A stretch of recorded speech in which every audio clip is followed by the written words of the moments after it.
বিরতির পর আবারও স্বাগত সংবাদে।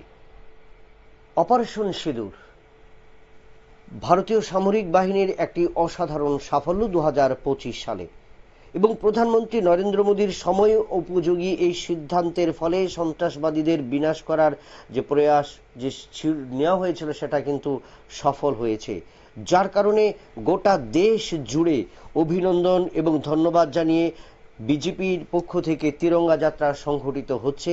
তারই অঙ্গ হিসেবে মঙ্গলবার বিলোনিয়া মহকুমার 37 ঋষ্যমুখ মণ্ডলের উদ্যোগে হরিপুর বাজার থেকে তিরঙ্গা যাত্রা র্যালি অনুষ্ঠিত হয়, এবং এই তিরঙ্গার যাত্রা র্যালিতে কিন্তু শত শত মানুষ অংশগ্রহণ করেন এবং ভারতীয় সেনাবাহিনী এবং প্রধানমন্ত্রী নরেন্দ্র মোদীকে অভিনন্দন জানিয়েছেন প্রত্যেকে।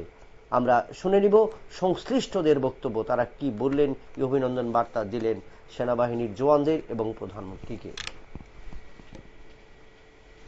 পেহেলগামে যে আতঙ্কবাদী যে ভারতের 26 জনকে নৃশংসভাবে হত্যা করেছে, তার প্রতিবাদে আমাদের ভারতের যশস্বী প্রধানমন্ত্রী যে সিন্দুর অপারেশন সম্পূর্ণভাবে সফল করেছে, তাকে প্রধানমন্ত্রীকে এবং ভারতের 3টি সেনাবাহিনীকে, আর্মি, নেভি এবং এয়ারফোর্সকে সম্বর্ধনা জানিয়ে আমরা দেখেছি গত 16 তারিখ সকালবেলা আমাদের বিলোনিয়া পুরো দক্ষিণ জেলার সমস্ত সুনাগরিকবৃন্দ মিলে একটা সুবিশাল র্যালি সম্পন্ন করেছে।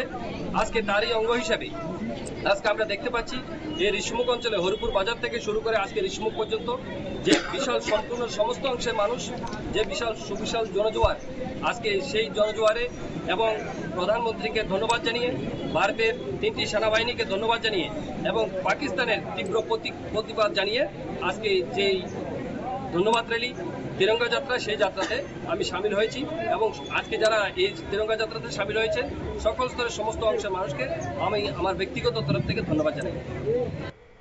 আমরা শুনলাম সংশ্লিষ্টদের বক্তব্য।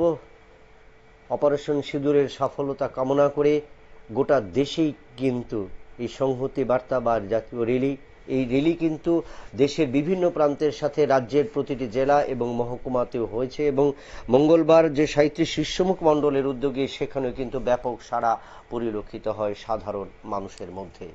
নিয়ে নিচ্ছি আবারও একটা ছোট্ট বিজ্ঞাপন বিরতির, সঙ্গে থাকুন।